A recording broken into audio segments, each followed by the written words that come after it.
குழந்தைகளே, ஒரு காலத்தில் ஒரு அழகான கிராமத்தில் இனியவள் என்றொரு சிறுமி இருந்தாள்.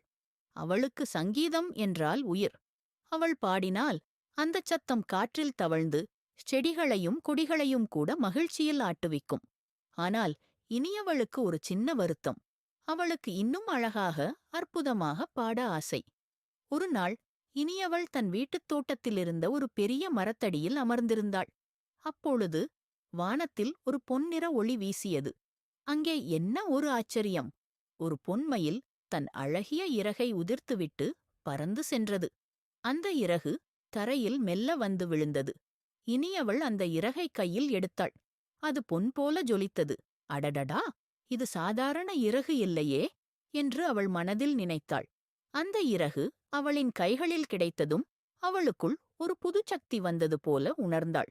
அந்த இறகை பக்கத்தில் வைத்துக்கொண்டு இனியவள் பாட ஆரம்பித்தாள். என்ன ஆச்சரியம்!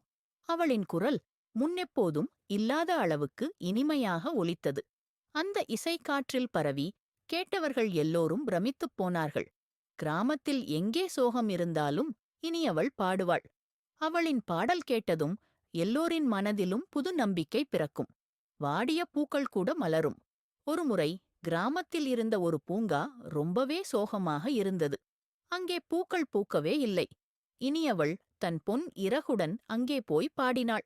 அவளின் இனிய இசையில் பூக்கள் எல்லாம் அழகாகப் பூக்க ஆரம்பித்தன. இனியவளுக்கு புரிந்தது, இந்த பொன் இறகு அவளுக்கு கிடைத்த ஒரு பரிசு.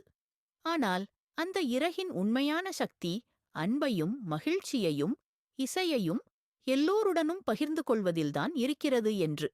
இனிமேலும் இனியவள் கிராமம் முழுவதும் தன் இனிமையான இசையை மீட்டினாள்.